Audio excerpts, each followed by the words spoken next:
Among the tools in boat handling, tacking should be considered the most basic unit.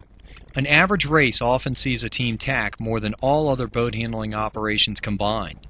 That's a lot when you consider that a tack generally is the one operation in boat handling that slows the boat down.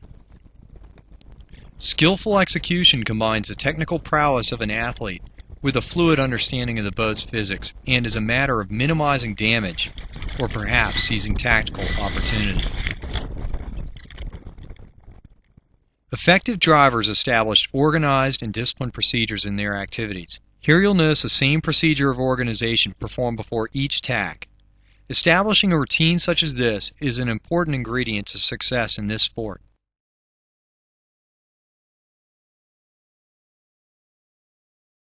A driver's tack can be broken down into 3 separate procedures found in every tack regardless of condition.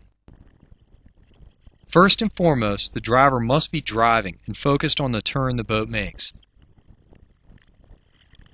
Second, trimming the main is often required at some point. And third, the driver must shift his or her weight with the crew. While a successful driver may appear to do all these jobs at once, a closer examination will show each task carefully orchestrated as a separate operation blending together. You'll notice that my personal style as a driver involves standing throughout the tack. This allows me to get a brief glimpse over the crew during the tack and a more open cockpit. However, this technique is not always suitable. Many close situations require the feet-in technique that leaves the driver more grounded in rough or tactically close situations. Both have good results, but as a driver you should be wise about when you choose to stand. Here's an example of the feet-in technique demonstrated in a tactically close situation. You'll notice that because a starboard tack boat is approaching, the driver must be focused on the opponent in addition to making the turn. Getting into the cockpit allows the driver better vision to leeward and control of the tiller.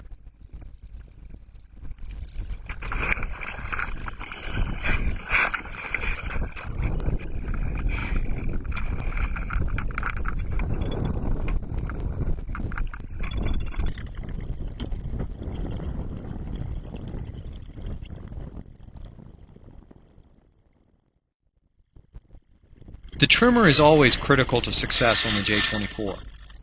In addition to a cramped cockpit that challenges technique, the power of the Genoa on these boats in many cases gives the trimmer more control than the driver. Here you'll notice a successful technique demonstrated by our mid-sized trimmer Mattia. In his routine you can see he comes off the rail early, keeping the working sheet in one hand while he finds the lazy sheet with the other. His eyes remain forward during the tack, cueing off the turn of the boat and the break of the sail as it begins to luff. When he releases, he strips the winch by pulling straight up and immediately goes for the first wrap on the new winch before the load comes on. Using the weight of his body falling to the new leeward side, he trims the Genoa in. After a second or third wrap on the winch, he gives the leech a quick look over to confirm the initial trim out of the tack. On these next 2 tacks, watch for the second look Mattia gives the Genoa with the final trim. This is the mark of a trimmer who understands what the boat needs.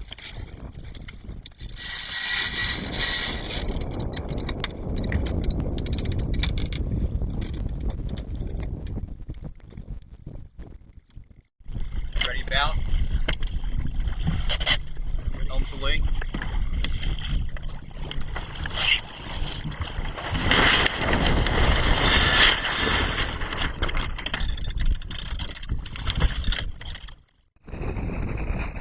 Even in the breezy conditions, the same trimming technique works with a slight omission of the second look to the Genoa.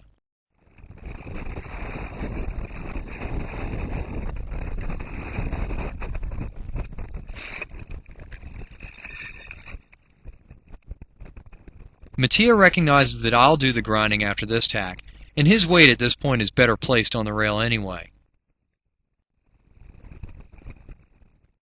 The tactician and mastman are often left to fend for themselves in crossing the boat. Technique can range from the tactician stepping slightly into the cockpit to a chin-up style thrust, feet first to the windward rail. Whatever the technique, the middlemen cannot interfere with the Genoa sheets, and often they must help ease the lazy sheet or even give the new sheet a quick tug to help the Genoa around the boat. The greater need here is using their weight to help drive the boat, but helping the Genoa is only a slightly secondary operation. The bowman specifically moves his or her weight to aid in roll tacking the boat, but also prepares to skirt the Genoa if necessary. This is done by ducking the Genoa during the tack and grabbing the skirt line as the bowman moves to the windward rail. Then, if a skirt of the Genoa foot is necessary, he or she tugs the line while on the rail.